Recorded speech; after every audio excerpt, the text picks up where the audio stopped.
Welcome to one of the best games ever made, Citizen Sleeper. I absolutely love this game. I literally just beat it a while ago on my PlayStation, and I thought it was so much fun and so interesting that I wanted to play it on my YouTube channel. So I'll definitely start it today. Hopefully you guys will enjoy it as much as I do and we can play the whole game, but I'm so excited. Okay, so normally I play as an operator. My profile picture on TikTok is the extractor though, because I think he's fun. But perhaps I think we go with operator. I think it's the fun way to play. I'm so excited. I love this game. The first thing you become aware of on waking is the disconnect, the delay between thinking and feeling, between wanting to act and acting. Minor, almost imperceptible, but always present. It's at its worst when waking, when yourself has spent many dark hours recalling what it feels like to be real, to be a person, to be in a body that was indisputably yours. Forget that body. You resist nostalgia. It is pointless, especially now. This is the moment to reach out, not curl inwards. This is your moment of escape, even if it feels immediately like you are traded one prison for another, smaller, colder, lifeless. Reach out. You almost laugh, or you would if there was room, or even air to do so. The walls of the container are immediately present, cold, hard, at your back and face, cramping your limbs. You resist the desire to stretch, knowing that the claustrophobia comes next, and the retreat a little from your central nervous system.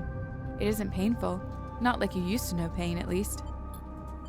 In emergency mode, pain is a message delivered with efficiency and ease, a reminder that harm is imminent. There is no insistent throb, no trembling nerves, just a warning delivered with the banal quality of a digital notification. Right now there are thousands of them. Remember the plan. You mostly remember that it wasn't a good plan, but then your options were limited. And once you got the itch to get out, by any means possible, it was either that plan or something much worse. It was at least simple. Collapse the shaft, drift away in the chaos, slip into cargo processing, seal yourself into containers, then just hope the freighter left before you were missed. Some were lost in the shaft. Others never found the meeting point. Only a few made it to the containers, but the freighter, as far as you know, left. That feels like enough. Enough to know that you might no longer be on that grim and heartless rock. Even if in the airless hold of the freighter, you might freeze solid long before you reach any destination. Try to rest. But you are restless. It has been a long time since you left. Surely weeks, maybe months. You are dully aware of damage to your legs, your right arm. You have been reserving energy as much as possible, but your body has still needed to shut down many of its systems to protect you. You have spent much of that time asleep, knowing that anything else would be impossible to endure. You feel the weight of the impossibility begin to gather. It is time to sleep again, to nudge this false body into inducing delta waves in your emulated mind, and once again recoil into a dream of when you were once a person. Rest. Time passes. Cold creeps further in. You feel something. Warmth. Not true warmth, but the indication of its presence. Your joints release from their rigor. Sound, too, everywhere, screeching and shimmering so loud that your body ducks your hearing to protect its sensors. Then light, white as the cold, softer and softer, until in a haze of dirty yellow, a figure appears. You are out. Hey, we made it! We're in the ship! Okay, hi, Dragos. It's been a few hours since Dragos pulled you from the container. You sit huddled in a corner of his scrapyard, swaddled in the reflective folds of a mylar blanket. You are slowly coming back to consciousness, back to life, and you stare at the ornately curving element of an improvised heater. Look at Dragos, he's just a guy. You're surrounded by angular, incoherent lumps of ships, some corroded beyond recognition, others still carrying glassy wounds along their edges where a plasma arc sliced them apart. As you trace their shapes with foggy eyes, you hear a voice. So, Sleeper, almost thawed yet? Almost. Never seen one of you come in like this. New frames must have better perseverance in Sub-Zero back. Seen more than a few of you frozen solid to hull plates or inside outer locks in my time. They weren't so lucky. Draco comes into focus, shrouded in makeshift tech, his headset with its glinting eyes the mark of a drone operator. On his shoulder, one of his symbiotically linked drones perches, its irising eye locking you with an unflinching stare. Last living sleeper came through this yard was a while ago. It didn't last long. You struggle to read his expression beneath the tech, but he seems lost in memory for a moment, or perhaps he's just figuring out what to do with you. I plan to survive.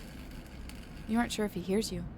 I won't ask what led you to do it, to sell yourself to a corporation, and I suppose you know you can't go back. Your old body, that's theirs now, and you are just software. A rogue emulation illegally possessing corporate property. You nod along. You remember biometrically signing the forms, the cold floor on your feet as you padded to the sleeper cells, the promise of a life off-world.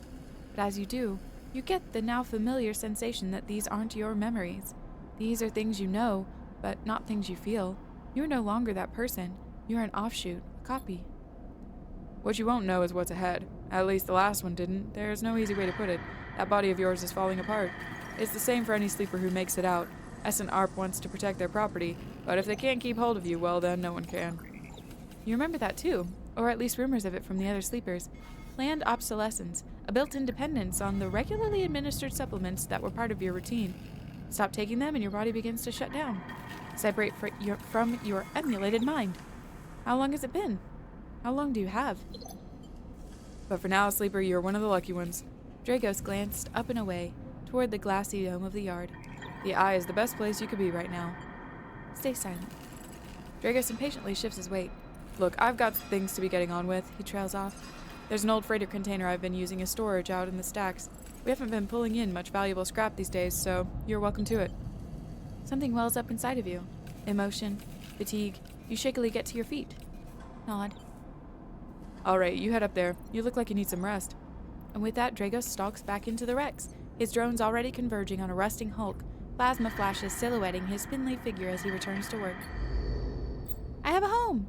Welcome to Erlen's Eye. Life on the Eye runs in cycles, during which you can talk to characters, explore areas of the station, and perform actions. At the end of each cycle, you need to head to your current home to rest. Resting will move time forward on the station. Head to the empty container located to rest and end the cycle now. Okay. Bing! It's my little home! Next day! You wake up curled up in the corner of a container and begin to slowly assembling the world around you. After all this time, you still find this body, the one you wake in now, strange and disjointed. Its message is readable, but somehow wrong. You sit up, pulling the mylar blanket close against the cold. Here you are, on this ruined station, millions of miles from anyone you know. Are you still in the system? Did any of the others make it out? It's impossible to know. After all this, what matters? Building a life. Maybe you did get lucky, finding yourself here. Maybe here, on the edge of everything, there's a life for you to build. But before you can build anything, you'll need to learn to survive. Maybe if you can do that, you can make a life for yourself. Dragos has left a few comforts in the container. The mylar blanket, the bedroll you slept on, a canister of water, a makeshift electric stove, and some faded sachets of some desiccated powder. You thumb the power stud of the stove and begin to boil the water. The contents of the sachets smell like damp wood, and you sprinkle them into the liquid. As the pungent smell washes over you, images from your restless sleep come back to you. A ring, like the station, but skeletal and ghostly. A web of threads pulling at your skin. A constellation of bright, polygonal shapes, like angular suns burning into your mind. There's something unpleasantly visceral about these images, and it is long after you've finished drinking before they begin to fade. You tidy away the stove as best you can and try to gather enough energy to greet the day. Yay! Okay, so we have condition, which is your body. You have your action dice, which is what you can do in the day.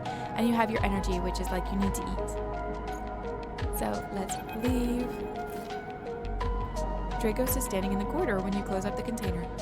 He's still wearing his headset, and in the harsh light of the corridor, you realize it is implanted. A drone sits on his shoulder, its cache of sensor eyes rapidly irising. How are you feeling? Okay. The drone chirps. Good to hear. You notice that beneath the operator's rig, his skin is marked by burns and blotches. I know the container isn't much, but it'll keep you safe. He pauses. So I'm not gonna chit-chat too long. You well enough to work? Sure. All right then, he nods.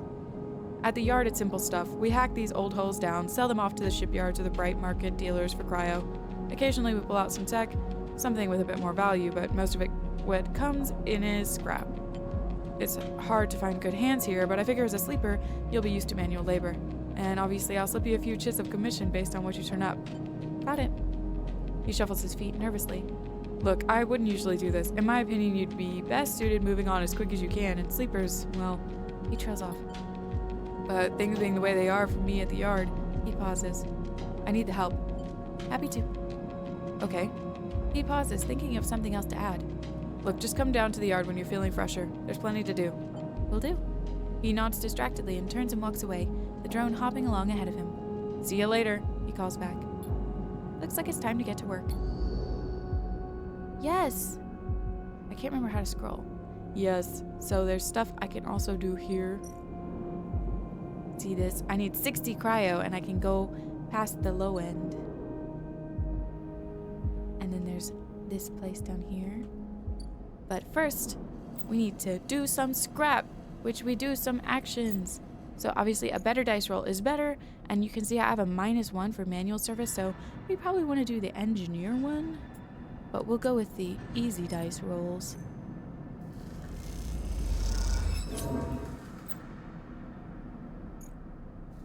Well, we got 10 cryo, but we don't really have much energy anymore. And I don't really have good dice rolls, but you gotta do what you gotta do. We also have drives, so my first thing is I want to find a doctor because it might be good for me. So let's see. There's more stuff to do now. The market. These docks will have ships that come by, and the rotunda. Let's see. Exploring the rotunda would probably be good, but I don't have a lot of good dice right now. I might as well try and ask for some directions. That didn't work. I only have one more dice, but we might as well try and spend it. Oh, that didn't work. I clicked the wrong button. And boom. I just need 2 more, and I'll be able to see the market. Oh, look at that. The doctor! Next, comes a call from the enforcer at the door. You shuffle down the flickering hallway towards the open apartment door. You keep your head down and your shoulders high in the queue, trying not to bring attention to yourself. You were thankful for the tip-off that a doctor was operating out of this place, but now that you are here, you aren't so sure. The gang enforcer on the door, the flickering light strips, the decaying hab block, they have all made the long queue a test of your nerve. But your options are few, and without a supply of stabilizer, this body, your body, will... You suppress a shiver and shuffle forward to the front of the queue. You try to find something to distract yourself. Look inside. You lean against the doorframe and look into the apartment. The entryway is dark, punctuated by the green indicators of stacks of sealed containers. You lean in and see amber light filtering through a far doorway, screened with plastic sheeting, beyond which blurred shapes move. The slap of the enforcer's palm against the doorway jerks you awake.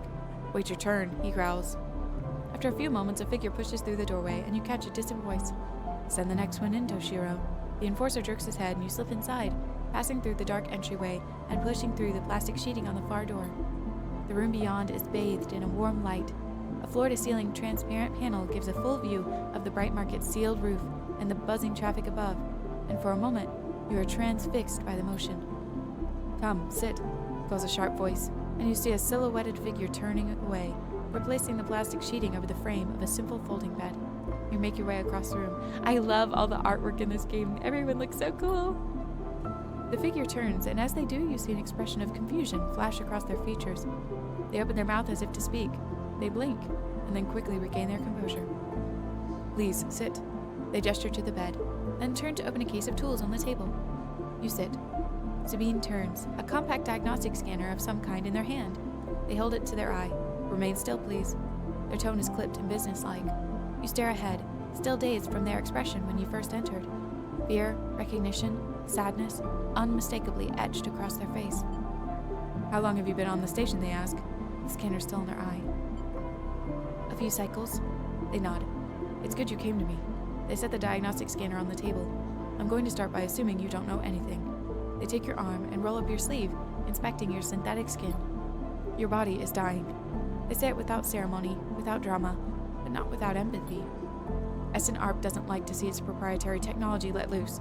To prevent bodies like yours, frames as they call them, from being stolen, repurposed, or in your case, escaping, they built in a process of so-called planned obsolescence. Frames decay rapidly without not regularly injected with stabilizer, one of which SN-ARP remains the sole producer of. They look up. Sound familiar? Yes. Good, that may help. They swap to your other arm, running some thin metal device over your skin. You feel your forearm tremble. I'm sorry, Sabine says, and you are unsure if they mean for the cold touch of the metal or everything else. Emulations like you, sleepers, as most people know you, aren't classified as people in any of the surrogate systems. You have no rights, no status. They focus hard on the inspection of your arm, and SNARP has no reason to release Stabilizer into the market. Sabine looks up as if to apologize again, but they stop themselves. I know little of this is of use to you. They turn away, disassembling the metal instrument and cleaning it.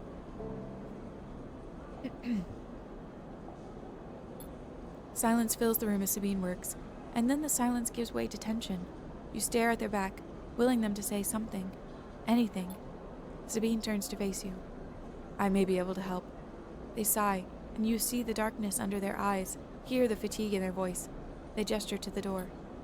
You saw Toshiro outside? You nod. He works for my benefactor, Yadigan. They are influential in the low end. They give me the space to work, run the door, and take the profits. At the same time, I have to fix up their enforcers, tend to their implants, sew up their wounds. They look away. But Yadigan has connections. Smugglers from the Starward Belt, mercenaries working for the corporations on Ember. If they can source the Stabilizer, maybe you'll have a better chance.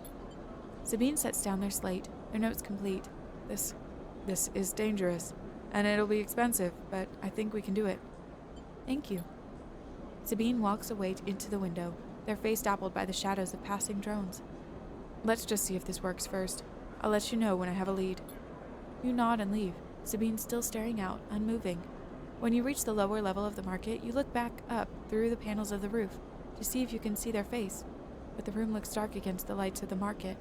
You duck your head and walk off into the crowd. Woohoo! So maybe we'll get some medicine. But since we're out of dice for the day, it's time to go to sleep. I'm starving. This time you don't wake up. Instead, the ghost of the station, that shifting skeletal ring, surrounds you. For a moment you are gone, absent from your own body, stretched out across a colorless void. Then the connections begin to establish themselves, threads tugging on the edge of your mind. These threads become vectors of exchange and then extensions, as you feel your thoughts slipping away down them, dissolving into the millions of disturbed nodes they connect to you. You see the station. No, you feel the station, like a web of texture in a smooth black liquid. Touch it. You find a point in the station, and you connect to it, pulse through it, follow loops and paths under and around it. You touch more points than you have fingers, and then you try, in a moment of impulsiveness, to connect them. The flow passes through you so rapidly that you feel yourself being carried with it, splitting and separating, eddying and gathering. As you do, things occur to you, things that you can't possibly know. You reach out, try to grasp them, try to touch them too. You notice a tugging feeling pulling at you insistently, as if it were a small child. Somehow it is pulling in two directions at once. You look down. All of a sudden, everything shuts off. You come back trembling into this unfamiliar body, both yours and not yours, all at once. You find yourself standing in the container, eyes now open to the dark steel walls. You feel a change within you, a shift. You close your eyes for a second, and you feel it waiting there, the station splayed out across your mind, a storm of connected nodes waiting to be explored. And then it is gone. I need some food. We also need money. So I'm gonna try and spend one. Hopefully we'll get some chits. Okay. We really need to, I think. This one does not have food yet. So we'll go try and explore here a little bit more, and hopefully we'll get some food, please. Woohoo! Now we can see the market. Emphis! Emphis is busy, his broad face uplit by the makeshift gas burner in front of him. With precise, delicate movements, he lays thick chunks of marinated fungus into a dented wok, his other hand idly tossing a metal bowl of sliced vegetables in some red fleck dressing. The smell is incredible. You watch as he fulfills a set of orders, heaping the fungus with the bright salad and depositing it in plastic trays. A stack of chits rattled in his apron pocket as customers file past the burner, handing over payment. I'll just watch. Despite the queue, Emphis doesn't rush. He dresses each portion individually, squeezing precise slugs of liquid from an assortment of bottles into the bowl of torn leaves and bright slices before tossing them loosely together. Occasionally, a waiting customer might mutter something about efficiency, but Emphas remains steady in his process. After a while, the queue fades back into the crowd, and Emphas sets down his metal bowl and looks up across the burner to see you watching him. I can feel your eyes burning a hole in my bowl. Free sample? Yes, please. He gestures neatly. Come over. The smell is almost unbearably strong as he cooks, the earthiness of the fungus laced with something so spicy the smoke makes your eyes water. The heat from the burner is like a bonfire, and your skin hardens in its glare. I know you sleepers, Emphas says while he cooks, his voice deep but clear. A hard life, a lot of stories. He glances up from beneath his cap with piercing eyes. I know. Tell him a story. You begin to tell him about your journey to the Eye, and he nods as he cooks, his eyes never leaving his work. You tell him of the confusion, the pain, but also the sense of possibility and its sudden arrival. You tell him of the cold and dark of the container, and the endless cycles spent within it. Now it seems, you tell him, like some dream that you once had but can never forget. You tell him that the Eye excites you and scares you, and you are unsure where to walk, where to look, what to do. Eventually you tail off, running out of words. He places a plastic tray of steaming fungus in your hand. Next time we can talk some more, he smiles. But next time, you pay. He slams a heavy hand against a button on the burner's side, and it shuts off. The roar of the flame and its impressive heat fades. Next time then, sleeper. He waves you away and begins to oil the wok. Before you turn back to the alley, you notice the geometric patterns of circular scars across his forearms, each surrounded with a constellation of glinting pin marks. You walk away, and as you do, you take a bite of the rich, spicy, delicate sweet fungus. Your taste sensors light up like a fusion reactor. You'll be back. Yay, fungus! In the Ort Exchange, I can sell things here and get money. I think the thing I really want to do right now is just try again to help him back in business. Yay! Plus we always get some money, and that's good for us. Alright, day's done! Again, the skeletal ring of the station fills your mind. It sparkles with glittering lights, like stars reflected in a winter lake.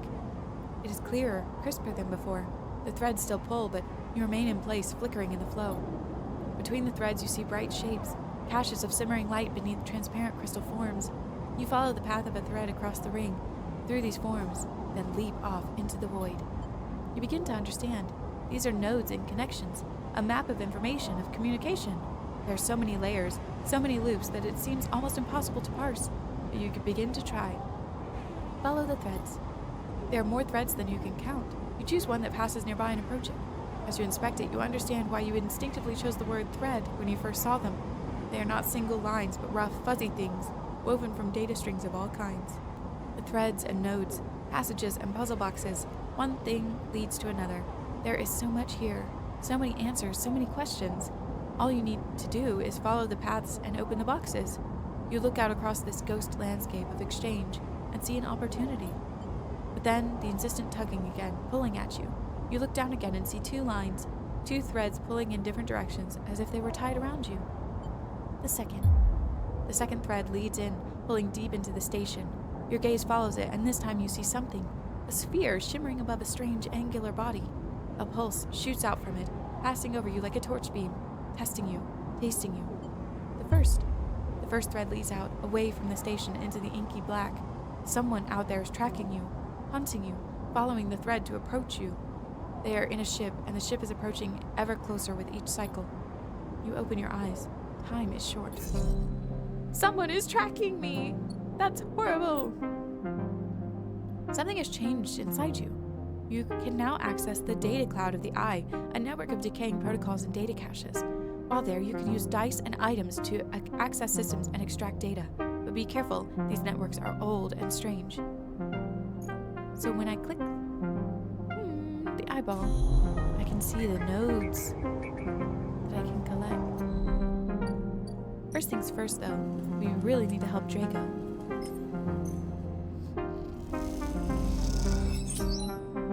Woohoo, we're getting closer and closer. I think today, almost to beans. We need some food.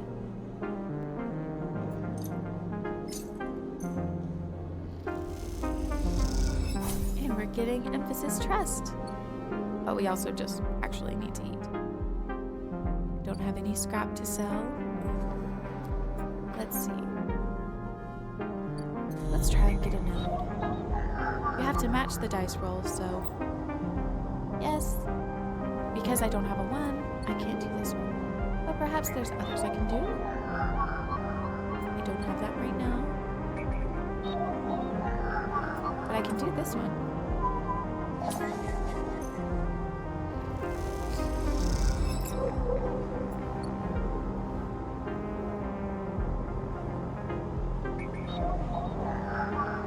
And we'll do the key node, because we'll need keys later.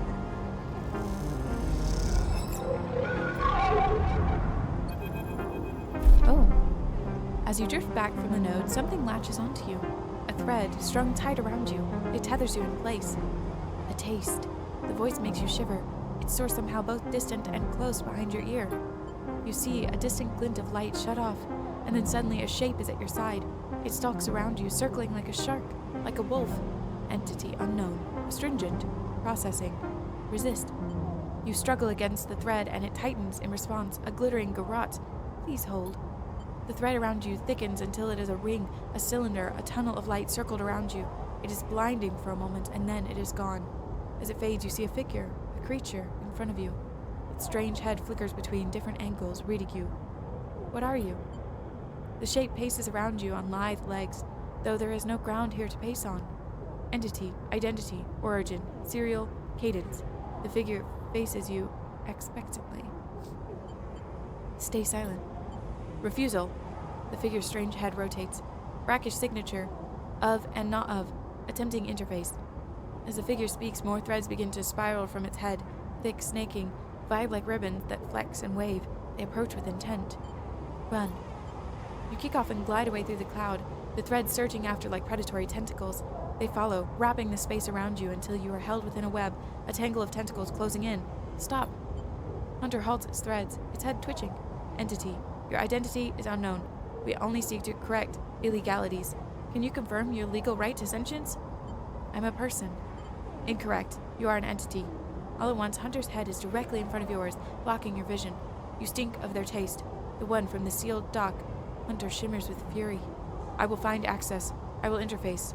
Sealed dock? An entity hides in the rotunda. You are his puppet. Hunter extends a razor-edged thread. I will not be diverted from my task. It glows with murderous intent. Strike. You lash out with all your force. Not a physical strike, but a focusing, a spike of interference leaping out like the tip of a spear. Hunter stumbles, shifts, separates. Wake up. You open your eyes, blinking back into the station light, shaking with fear. That was not good. Oh, but now we have the shipyard. We'll have to check it out tomorrow. Haul materials, assist a shipbuilder.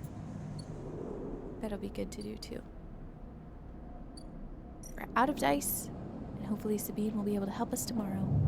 As you close up, a voice echoes down the corridor towards you. Sleeper, wait up! Turn. Feng is coming down the corridor towards you, a wonky grin on his broad face. Hey, glad I caught you. Do I know you? He grins. You do now. He puts a hand on your arm. I've seen you hanging around, just wanted to chat. You staying in that thing? He nods back to the container, shaking his head. Rough. It can be hard to get a start on the eye. He looks away down the passage. What was it old Erland said? The eye opens for us all. Nice idea, but well, not always very practical. He glances back at you. We do our best, but it isn't easy. We? You pass together into the main walkway. Havenage. We are all one dysfunctional family. Feng puts an arm around you. I'm not part of the security branch, though, don't worry. I'm with systems. Havenage? Think of us as an association for the eye. Depending on who you talk to, we either emerged as a response to or a continuation of Andre Erland's original union. He smiles. Personally, I avoid the topic. He stops you in the quiet passage. Look, that's not what I'm here to discuss. I've been seeing some unusual network activity and, well, I know a little about you sleepers. I have a small proposition for you, he glances around. But this is not the place for it. I have an office just across the way.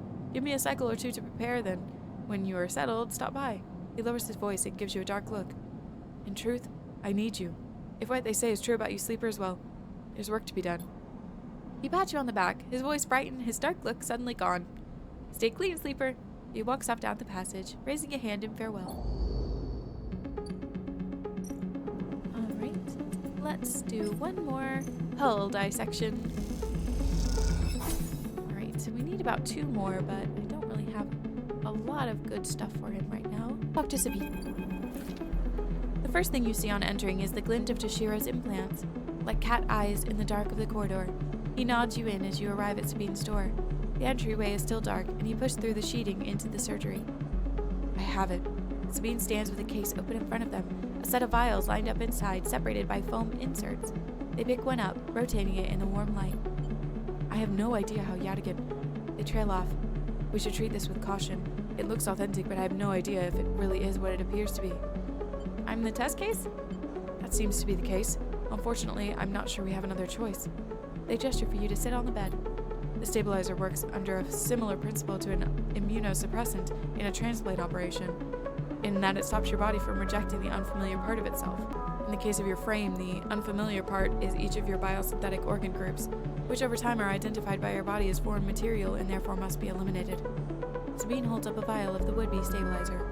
However, unlike an immunosuppressant, the stabilizer doesn't do this by limiting your entire immune system. Instead, it re-encodes your biosynthetic organs with new protein chains, which act as passcodes within your immune system. The stabilizer refreshes those passcodes, keeping your frame from rejecting all of its own organs. Which means the stabilizer should be able to encode any organic or biosynthetic matter to be accepted by your immune system. They glance away, or at least if the stabilizer is genuine. The only way to know for sure is to inject the vial. They begin readying the syringe. I will start with a small dose to limit the risk. Okay, let's do it. Sabine cracks the glass of the stabilizer vial and uses a syringe to extract a fraction of the liquid. They tap the syringe, and you watch as if any sign might emerge from the clear liquid.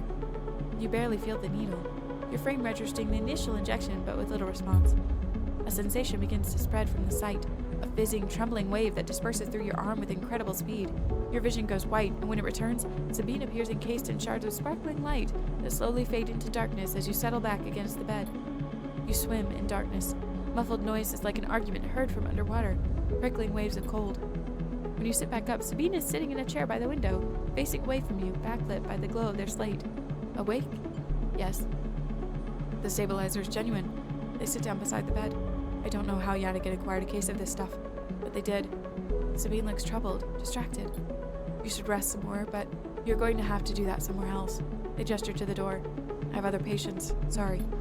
Sabine nods toward the case. I'm afraid I can't offer you any more doses. You're going to need to pay for the next dose. Silence fills the room, and they return to their glowing slate. Looking around the room, it seems different somehow, as if things had moved or shifted. I wonder how long you've been out. Sabine? Nothing comes free, sleeper. Remember that. You manage to get to your feet, wander out into the hallway.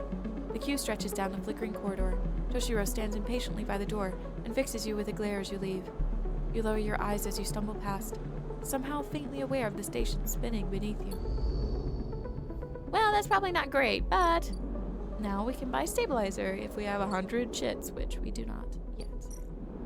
But for now, it's time to spend my chits to get to be a fungus fan. And just because we need energy. Then let's see. Let's try and do some stuff at the shipyard.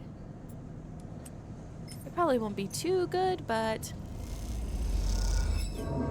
that was not worth it. Well, maybe we can get a node of information or something while we're here.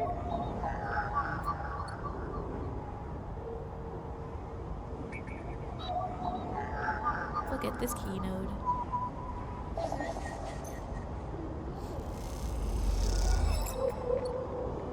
Woohoo!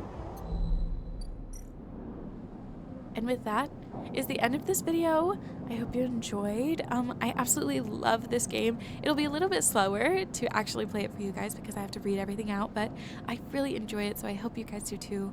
And I'll see you next time. Bye!